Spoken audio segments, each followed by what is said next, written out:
games like Duck Hunt or Action Packed Hogan Sally. Now you are playing with power. Will you be the one to experience the Nintendo Entertainment System?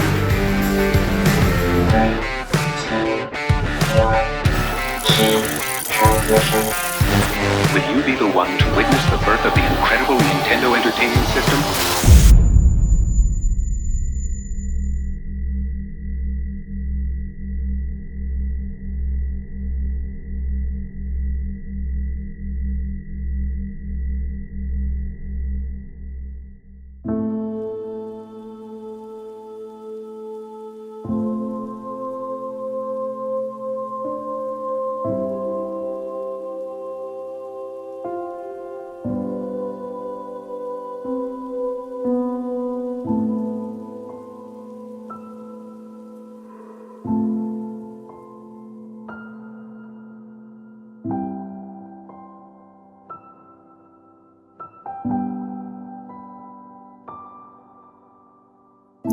I grew up in a small town in the Midwest.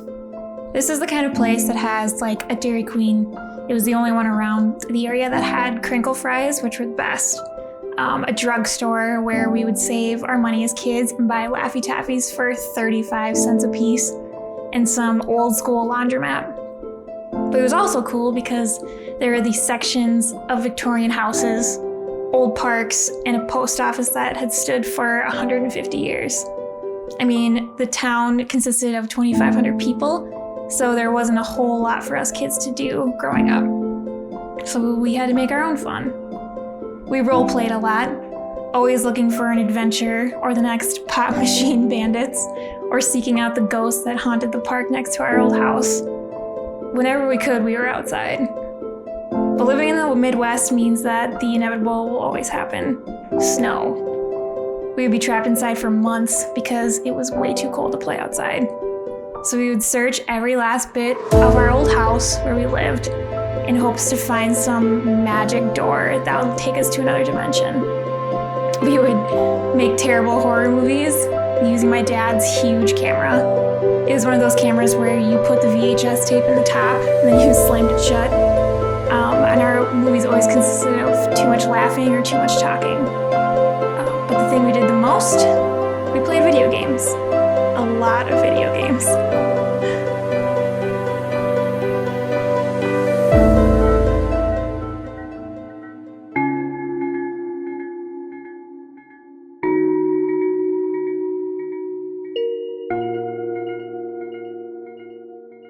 One of my earliest memories was of my mother playing Dr. Mario. Now this was odd because my mom wasn't fond of video games. She tolerated them, but seldom played them. Dr. Mario, though, was her exception. If you don't know what Dr. Mario is, it was a game a lot like Tetris, where you had to kill these spiky germs using colored pill capsules. As you progressed through the game, the pace sped up, making it really difficult. I think it had something to do with the Tetris feel that made my mom like the game so much. I remember her and my dad sitting on this tiny white couch that we had in front of this even smaller TV. She was laughing, and my whole family was around watching this disaster unfold. Games such as Dr. Mario changed our household dynamic. This meant that more than one person at a time could play the console without fighting, and with a household of 7, this was game-changing. We as a family would routinely find ourselves in front of that TV with the Nintendo at the end of the night playing games like Dr. Mario, Snoopy's Silly Sports, or Super Mario 3. Dr. Mario.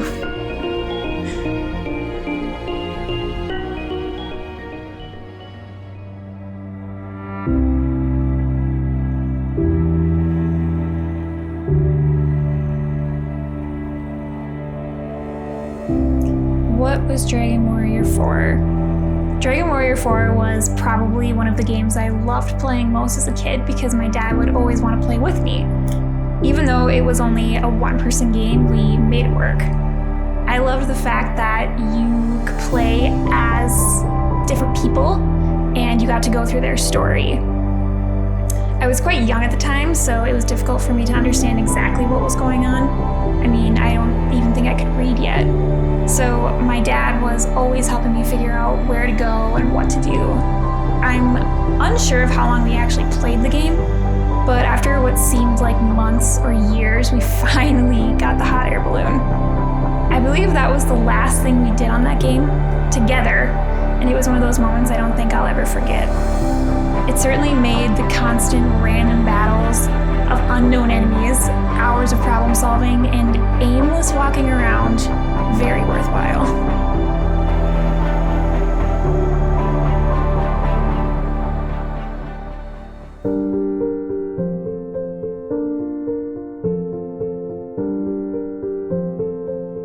With all of this exposure to video games as a child, I was bound to pick it up along the way as an independent source of entertainment. With 4 other siblings, 2 of which were equally, if not more so, addicted to the fantasy worlds that I was, it was almost impossible to figure out how to share. We only had one TV for the longest time, with several consoles, which meant first come, first serve. My older brother made claims to all of the games because he was the one who was either purchasing them or getting them for holidays from my parents, which meant that the second he woke up, he got to play whatever he wanted. Due to this, I made myself get up every morning before everyone else did, so I had at least a little bit of time to play. I would tiptoe down our main stairs, which just happened to be right next to my older brother's room, and I would quietly turn on the TV and the console, and I enjoyed roughly an hour of playtime by myself. My younger brother eventually caught on to what I was doing and would also wake up early, so hourly time slots became a necessity, and it sucked. The end.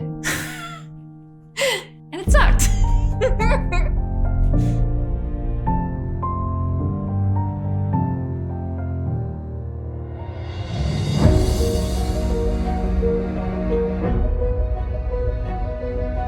Another franchise that made a huge impact on my life would be the Zelda series. I started with the Nintendo version, which I wasn't very good at because I was so young. And let's be real, it was really, really hard. The Game Boy versions, as well as the Super Nintendo version, were absolutely my favorite. There's something about Zelda: A Link to the Past which really captured me and made me completely obsessed with the series. Then Ocarina of Time came out for the N64, and that was game-changing. Not only was it an open-world concept, you could ride a horse. It had that Link to the Past feel because you could do exactly that, go back and forth throughout time. I played Ocarina of Time more times than you could imagine, trying to find every skull hollow that existed. I believe I was short a few, but I got pretty close to finding all 100 of them, because you needed 100 to break this curse. Finding these skull spiders were beyond impossible. Sometimes you would be walking through a place that you've been through hundreds of times and finally hear the of their legs moving, and then the hunt to actually spot them was another task. When you finally found them, you got to use your grappling hook to remove their stupid armor, and it was just bliss. And then it was on to the next one. That's how I wanted to end that one.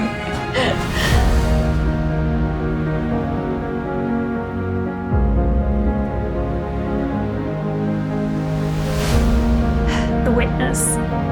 So if you don't know what The Witness is, it's a game where you have to run around this small island in first-person view and solve a series of puzzles. Now, throughout the game, you don't receive any direction. You just have to wander around and figure out all of these challenges, ranging from really easy to extremely difficult. They use the same puzzles throughout the game, but they add to them, and then they become more and more complex.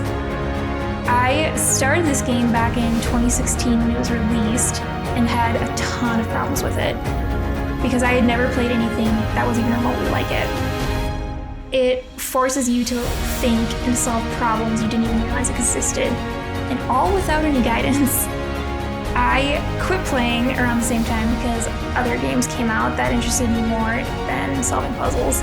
But I finally came back to it roughly 6 months ago and struggled at first, but eventually got through it. Not only did I get through it, I managed to platinum it, meaning I beat one of the most difficult and mind-numbing sequences of puzzles I've ever encountered in a video game. This was probably one of my greatest achievements in video games, I think maybe ever. Yeah.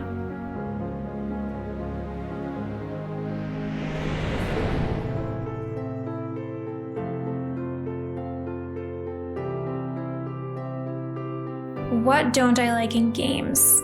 I don't like sports games. Even though I played a lot of Super Baseball 2020 for the Super Nintendo, I've never been a fan of watching people run across a field or on a court on TV. It's like, go out and do that yourself, I suppose. You can't very well go out and have an adventure with magic and corrupt governments in real time, can you? I also don't really care for first-person shooters. Not to be fair, there are exceptions to every rule, like Borderlands, BioShock, Resident Evils, etc. Those are all on my list of games I thoroughly enjoy. Along with these, I don't like games that are overly repetitive. Playing Assassin's Creed once is probably enough for me. It has the same gameplay over and over again, doing the same things. The only difference is that you're in a different city with different people. Again, not on my list of things I care to do. If you haven't figured it out by now, I love RPGs. I like games that keep me interested in either the characters or the storyline. I have really grown to appreciate indie games because of all the time it takes to run through them, and also their artwork. Little Nightmares was a game I purchased and beat a while back based on the artwork alone. It ended up being a super cute and creepy game. Don't Starve was another game that I immediately gravitated to because of the art design. The replayability is very important to me as well. I want to be able to go through a game, again if I so choose, and be able to change things up. Stardew Valley and games like that are really good for that. You can change your farm type, who you marry, whether or not you open up the large store, bring back the community center. Needless to say, I spent hundreds of hours in that game, and it was worth every second.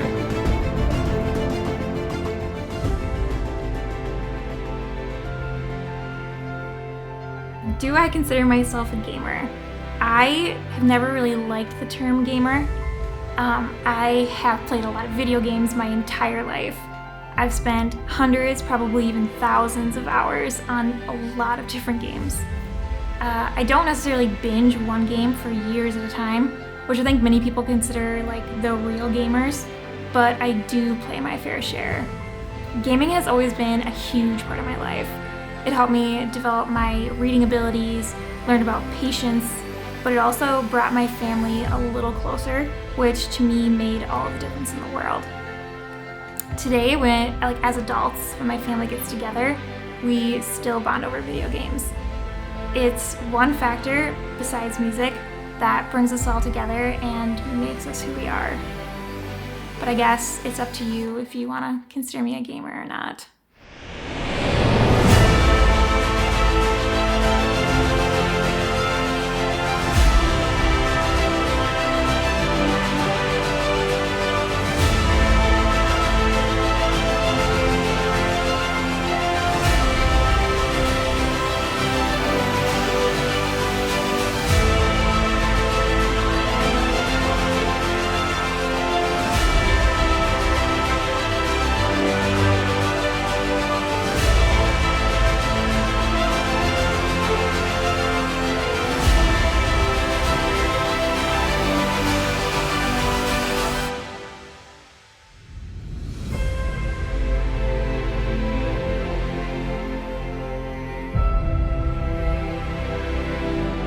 What's your gamer tag?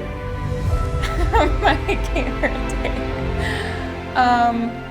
It is Paquita89.